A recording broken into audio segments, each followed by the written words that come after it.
Hi, I'm Terry Wolkowicz, and this is my husband, Chris Wolkowicz. and we are longtime residents of New Bedford, and we really wanted to talk about our tree. It's not really our tree. For now, it's our tree. Cucumber magnolia that sits next to our home is probably, we think, was planted in the 1880s. This tree was formerly part of the Stetson estate, and Thomas Stetson was interested in some unique trees being placed on his estate. So he hired Charles Elliott, who's a part of Olmsted and Elliott, which was a famous landscaping firm in Boston. And he decided where and what kind of trees to distribute around the estate. And that's why we end up with a cucumber magnolia, which is really not commonly known in this area. It's not indigenous. I've lived at this site for this property for 50 years. My parents bought it in the early 70s. And at the time, the tree had cables on it from different trees to stabilize it because it supposedly went over one of the hurricanes. I'm not really sure. Maybe it was 54. That was Carol.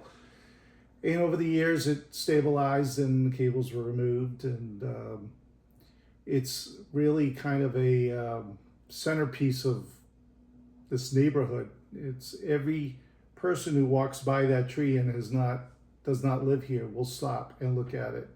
I see it every day through my window. Someone's always looking up and saying, Didn't people stop and have I think we had somebody taking wedding pictures out by the tree a couple of times. Did you ever wedding notice that? pictures and stuff. And then it was on a tour of the what's it called, Historic Trees of New Bedford, and the guy wanted to put a plaque on there. Even the guy who takes care of the tree, I have it done every 3 to 5 years or whatever. He's in love with this tree, and he's been doing it for, I don't know, almost his whole life, and he wanted to put a plaque on it. I said, hey, go right ahead if you want to. But well, it was measured at some point.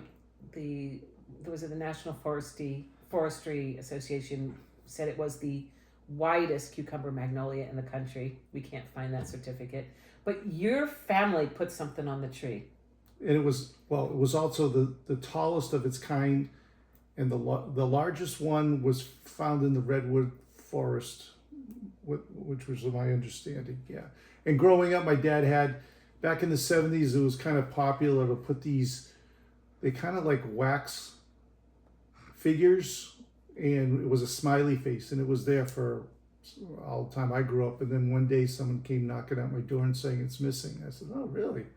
And someone had stolen it. And so people called it the smiley face tree because his family had put this yellow smiley face on it, and so it was just referred to. And then we never even noticed why anyone would steal a smiley face off a tree. But one day somebody brought it up, and we said we had no idea when the smiley face had disappeared. But this tree I just like thinking about it in that it reminds us that we're here for a little bit and then we're gone. And that tree has seen a lot, right? And will go on after us. And I think that kind of puts your life in perspective as far as how we think of ourselves and occupying this one little blip in time.